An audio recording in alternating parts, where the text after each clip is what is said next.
atividade desta tarde consistirá na condução da mesa temática número 2, cujo tema é os desafios da temática climática para a defesa. A mesa temática número 2, com duração de 60 minutos, contará com a participação por videoconferência do senhor Tiago Molina Schnorr, coordenador-geral de monitoramento e alerta da Defesa Civil Nacional. Uma boa tarde, professora, a todos os demais que estão presentes aí no Rio de Janeiro, quem nos ouve também de maneira remota. Começo pedindo desculpas por não estar presencialmente aí com vocês. As agendas acabaram não permitindo. E segundo, a gente agradece muito a oportunidade, pelo convite, a oportunidade de estarmos aqui falando um pouquinho sobre o trabalho da Defesa Civil Nacional com a lente climática, a lente das emergências climáticas. Deixo, antes de iniciar, um fraterno abraço para o General Zuco, com o qual tive o prazer de trabalhar lá no último grande desastre no Rio Grande do Sul. Bom, vou compartilhar minha tela aqui com vocês e, ao mesmo tempo, também iniciar me apresentando. Eu trabalho aqui na Defesa Civil Nacional, no Senad, há 12 anos. Fiz o concurso aqui em 2012 e desde lá atuo aqui, já passei por diversas áreas. Atualmente, sou coordenador geral de monitoramento e alerta aqui da Defesa Civil Nacional. Sou formado em meteorologia, né, pela Universidade Federal de Pelotas. Acredito que vocês já estão com os slides em tela e vou ir passando aqui algumas informações. Esse slide a gente sempre tem tratado ele, né, e sempre apresenta ele em qualquer apresentação que a gente faça.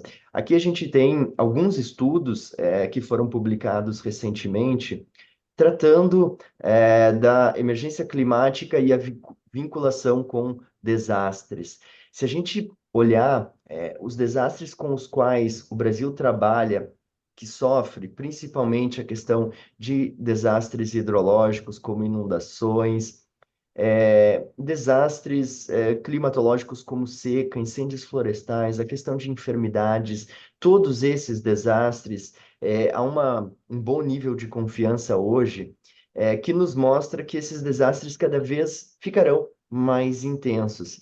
Então, as ameaças naturais, elas vão ficando cada vez mais intensas, e um fator complementar de risco que a gente tem no nosso país é que a vulnerabilidade, principalmente a vulnerabilidade social, em um país que continua com a população crescendo, cada vez mais pessoas vivendo em áreas de risco, esse é um outro fator dentro da nossa vulnerabilidade que compõe essa equação de riscos para desastres. Então, esse é o nosso background, né? A gente começa a apresentação falando, né? Concluindo que cada vez mais a temática de desastres vai estar presente na vida das pessoas, vai estar consumindo muito do trabalho de todo o serviço público.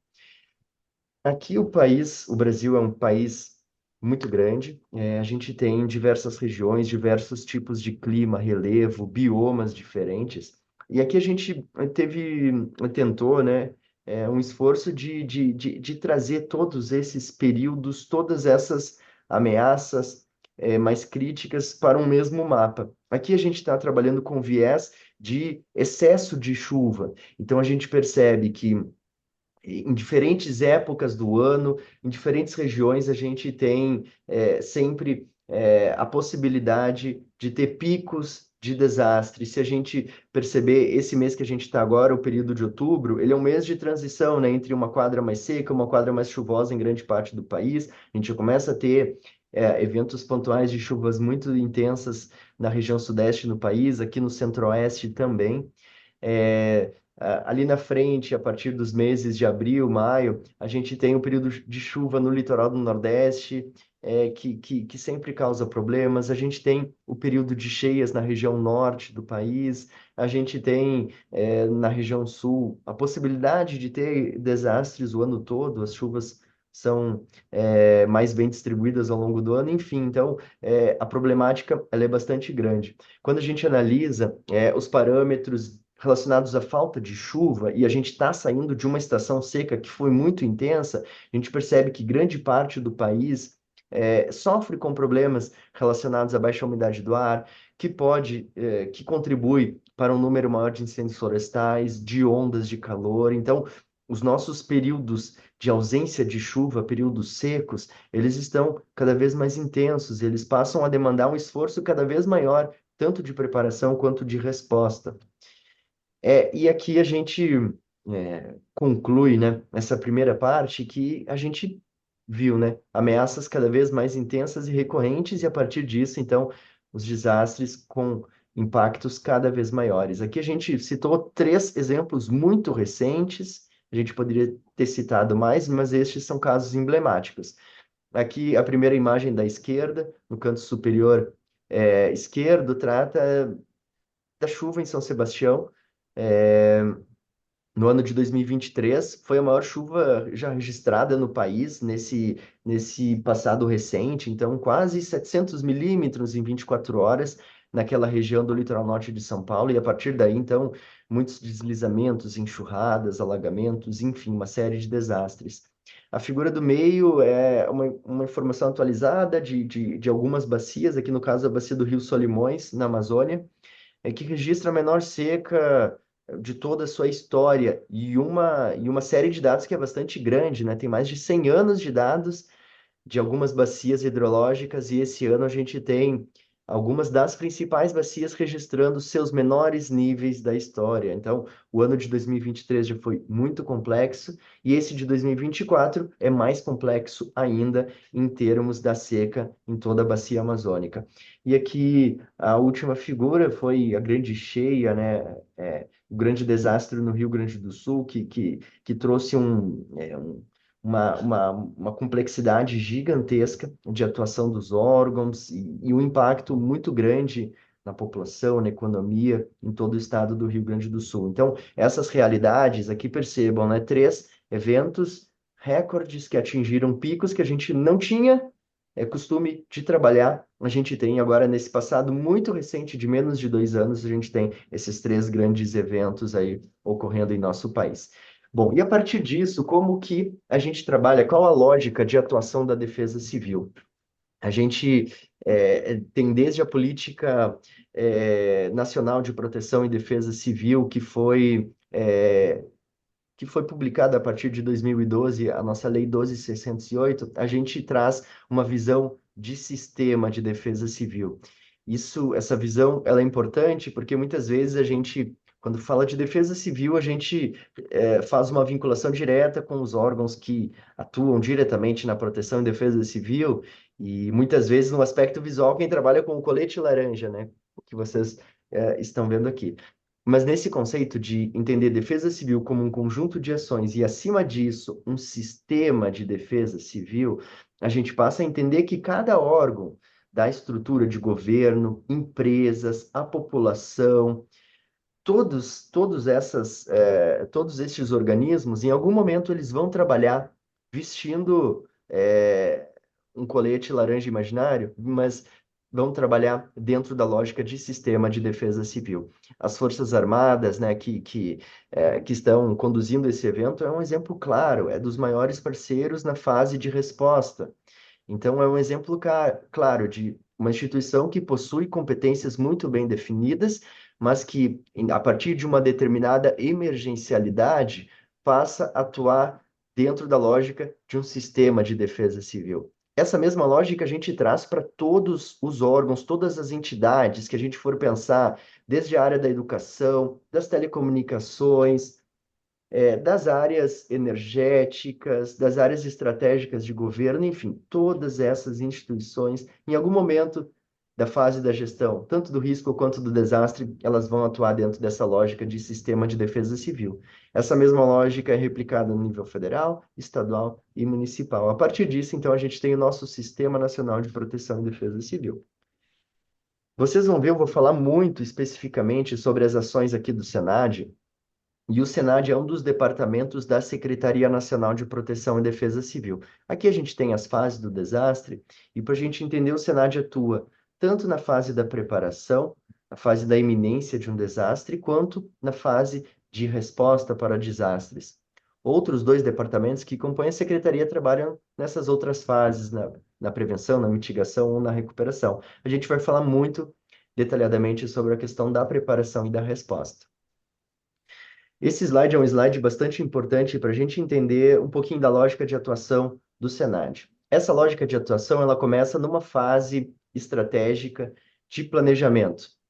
Então, a gente viu antes ali os nossos calendários de eventos adversos, então a gente tem ao longo do ano já situações que a gente consegue antecipar, e, de uma maneira antecipatória a esses períodos mais críticos, a gente passa a conduzir uma lógica de preparação, de planejamento. Essa lógica envolve, claro, as defesas civis dos estados, que são parceiras, envolve os órgãos do governo federal que atuam na preparação, na resposta, mas, então, antes de um período crítico, a gente atua nessa fase estratégica de planejamento. Um exemplo disso é que antes do início do período chuvoso na região sudeste, então foram conduzidas várias fases dessa estratégia, reuniões com os estados, reunião com o Sistema Federal de Proteção e Defesa Civil, sempre no sentido, né, de estabelecer um bom planejamento para esses períodos mais críticos. Avançando um pouco de fase, a gente entra numa etapa que trata do monitoramento em tempo real, e a partir daí, informações de alerta. A Defesa Civil tem um papel de articulação e nós temos diversos parceiros do governo federal que atuam monitorando situações de algum tipo de risco, e sempre que essas situações atingem um limiar mais crítico, essas informações chegam até o Senad e, a partir daí, essa lógica de preparação ela é iniciada. Aqui os nossos exemplos mais comuns são os desastres relativos à parte hidrológica, onde há uma parceria muito grande com a Agência Nacional de Águas, com o Serviço Geológico Brasileiro, com o CEMADEM, que é um órgão parceiro, a parte meteorológica junto ao INMET, junto ao INPE, mas desastres muitas vezes que não são tão comuns, como, por exemplo, o Ministério da Agricultura tem um centro que trata do monitoramento de pragas e infestações. E alguns anos atrás a gente teve uma nuvem de gafanhotos que atuava em outros países próximos, como o Paraguai, a Argentina, e essa nuvem poderia se deslocar para o Brasil. Então, naquele momento, esse centro que trata do monitoramento deste tipo de evento, ele passou a prover informações de antecipar, de conseguir prever para onde aquela nuvem ia, quais poderiam ser os impactos para o Brasil. Então, essa é uma informação, esse é um exemplo de um desastre que não é tão comum, mas que é importante a gente ter procedimentos, a gente ter identificado as instituições que atuam nessa fase de monitorar.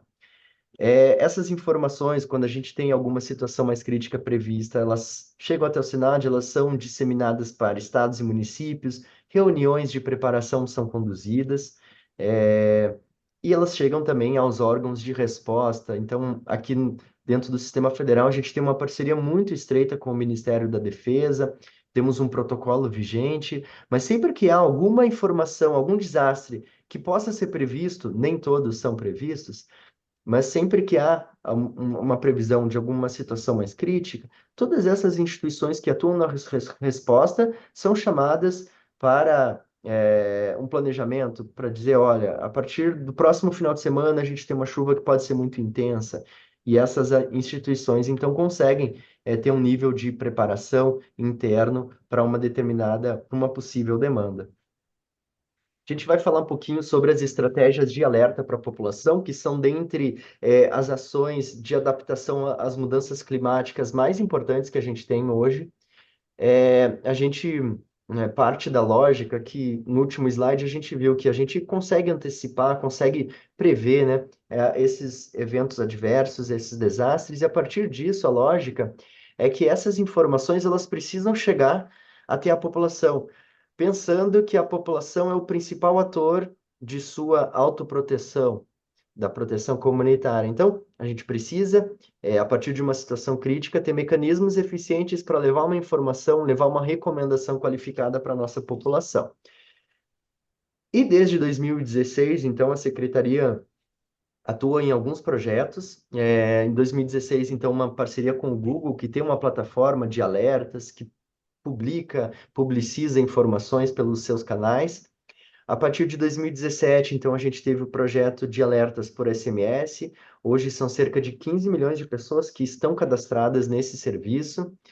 Em 2019, a gente teve os alertas também sendo publicados na TV por assinatura. Hoje, cerca de 15 milhões de domicílios no país possuem o serviço de TV paga e podem receber um alerta ali na tela do seu aparelho televisivo. A partir de 2021 até 2023, nós tivemos chatbots do Telegram, do WhatsApp, que foram desenvolvidos. E em 2024, então, a gente chega nesse grande projeto que é o Defesa Civil Alerta, que utiliza a tecnologia Cell Broadcast para enviar alertas para toda a população de uma determinada localidade. E eu vou falar um pouquinho mais depois sobre esse projeto. E o uso de tecnologias para a questão de alerta, ele não para. Então, aqui alguns outros projetos futuros que já estão sendo trabalhados pelas equipes. O primeiro deles focado em barreiras digitais de trânsito, então utilizando aplicativos como o Google Maps, o Waze, a gente conseguir cadastrar barreiras digitais em determinadas ruas, em determinados partes da cidade que podem estar com alagamentos, que podem estar com alguma enxurrada, então essas barreiras podem ser cadastradas e a partir disso, então esses aplicativos, eles passam a enviar as pessoas por outros caminhos que são mais seguros. A gente tem já algumas conversas para que os alertas também sejam disseminados via rádio. A gente viu isso em vários desastres, mas o Rio Grande do Sul é um exemplo claro. Muitas vezes a população que vive numa área de interior, ela não tem um serviço de telefonia, não tem uma boa cobertura. Então, os sistemas que a gente apresentou antes podem não ser eficientes para essa parcela da população. Muitas vezes o canal de comunicação ali em tempo real é apenas o rádio, né, AM/FM, então há conversas em curso para que os alertas sejam também disseminados por essa tecnologia. E também um aplicativo que trate dessas informações. Então, esses três são projetos futuros com os quais as equipes já trabalham. Falando sobre o projeto Defesa Civil Alerta, eu comentei antes, né, que utiliza a tecnologia Cell Broadcast. Aqui a gente tem um grande marco para a proteção das pessoas em nosso país. E isso porque os mecanismos que a gente tinha até então de alerta, eles dependiam de um cadastro prévio da população. Com essa tecnologia, não é mais necessário. Sempre que tiver uma situação muito crítica prevista, que atinja limiares ali de criticidade, de confiança, um alerta pode ser disparado e toda a população que estiver naquela área, sob cobertura de um sinal de telefonia, vai receber em seu aparelho aquele alerta, vai receber recomendações de autoproteção. Esse alcance, ele é instantâneo, esse envio, ele é muito rápido, a tecnologia utiliza uma banda específica de sinal, então não concorre com o sinal de internet, o sinal de ligações, então isso é bastante rápido. O alerta pode chegar também por meio de um aviso sonoro, se for o nível de alerta mais crítico, além da mensagem em tela, chega um sinal sonoro, tipo uma sirene, que vai tocar nos aparelhos telefônicos. E essa mensagem de alerta sobrepõe qualquer uso que o usuário estiver dando em seu aparelho, se ele estiver numa videoconferência, se ele estiver participando de uma entrevista de emprego, estiver assistindo algum vídeo, esse alerta sobrepõe a tela e o usuário precisa interagir com o alerta para voltar à rotina do seu celular.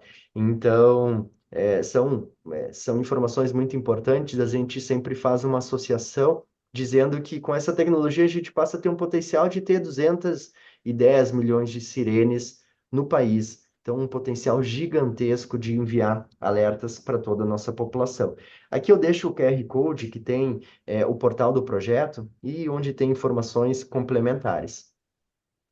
O projeto, então, começou no dia 10 de agosto, então foi feita uma grande divulgação, alertas de demonstração foram enviadas para municípios pilotos, 11 municípios pilotos do nosso país.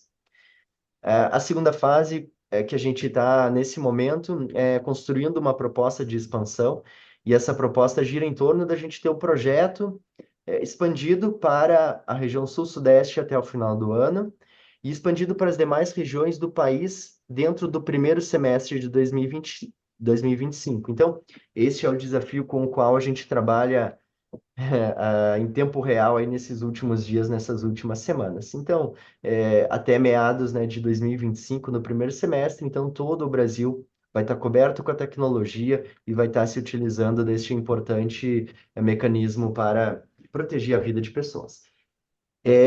A tecnologia por si só não resolve nossos problemas, e aqui eu lanço três desafios que a gente passa a ter a partir disso. O primeiro deles, que as informações preditivas de monitoramento, de antecipação de desastres, elas precisam ser cada vez mais assertivas, antecipadas e precisas. Então, é necessário que os órgãos que realizam o monitoramento, o alerta, estejam cada vez mais bem preparados, com redes de monitoramento operacionais. Então, enfim, esse é o primeiro desafio, até a decisão de apertar o botão e enviar esse alerta para a população. O segundo desafio, ainda tratando em nível institucional, é a gente conseguir ter um bom planejamento de ações de proteção, um bom planejamento de rotas de fuga, de áreas seguras, de abrigos, de acionamentos de núcleos comunitários de proteção e defesa civil, de realização de simulados junto à população. A lógica deste desafio aqui é que não adianta eu conseguir ter uma boa previsão, eu antecipar um desastre muito crítico, se eu não tiver previsto no meu município quais são as ações de preparação, para onde aquela população pode ir para ter um lugar seguro, quais são as rotas de fuga, como que eu vou abrir os abrigos para recepcionar essas pessoas. Todas essas ações de preparação, elas precisam estar muito bem definidas. Senão, o alerta, mesmo que ele consiga antecipar uma cheia recorde em uma determinada região, esse alerta não vai servir para quase nada, vai causar talvez um pânico maior na minha população. Um terceiro desafio, e esse sim é um desafio mais macro, é o maior desafio, é que a gente tenha cada vez mais a população consciente de riscos, tendo uma cultura, uma percepção dos riscos que há na sua localidade, na sua cidade, que a população, que a nossa sociedade conviva cada vez mais com alertas, que saiba o que fazer, entenda a importância de uma gestão qualificada de riscos e desastres no nosso país. Então, esse é o maior desafio, porque aqui a gente está falando de cultura, a gente sabe que cultura é algo que leva anos para a gente conseguir alterar. A gente sempre, com esses projetos e com outros, a gente sempre enxerga pequenas evoluções, a gente enxerga uma curva crescente em como a população encara as informações da gestão de risco, de desastres, mas há um grande desafio ainda pela frente nessa questão. Bom, a gente falou muito sobre, até agora, a fase de preparação, de monitoramento, de alerta. A gente fala agora um pouquinho na fase da resposta. E aqui, dentro daquela lógica da Defesa Civil Nacional ter um papel de articulação, de coordenação do sistema de defesa civil, a gente tem diversos parceiros que atuam aqui na fase da resposta. Como eu falei antes, Ministério da Defesa, por meio das Forças Armadas, é um grande parceiro, há um protocolo que inclusive está sendo revisado, né? Mas há um protocolo de atuação conjunta que vem desde 2012. A gente tem o Ministério da Saúde, Ministério dos Direitos Humanos, do Desenvolvimento Social, Polícia Rodoviária Federal, enfim, são diversos órgãos que em algum momento vão trabalhar na fase da resposta, vão ser necessários, vão ser importantes na fase da resposta, principalmente quando a gente fala de grandes desastres. O desastre do Rio Grande do Sul, por exemplo, no posto de comando, que estava em curso em meio àquela gestão tão complexa, a gente tinha representantes de todas essas instituições, Ministério da Educação, Ministério, da Agricultura. Então, todas essas instituições, são importantes quando a gente fala de resposta para grandes desastres. Aqui a gente mostra algumas fotos dessas atuações conjuntas, quando a gente eleva o nível operacional do Senad para o nível de alerta máximo, que é o nosso nível vermelho. A gente entra num regime diferenciado de atuação que envolve reuniões diárias com o sistema federal, com esses órgãos todos, que envolve muitas vezes a ida de agentes do grupo de apoio a desastres para auxiliar as ações em campo. Então, essa lógica de atuação sistêmica na fase da resposta, ela é muito importante. Comentei antes, né, do acionamento do grupo de apoio a desastres. Então, hoje o GAD ele é coordenado aqui pelo Senad. Hoje a gente tem cerca de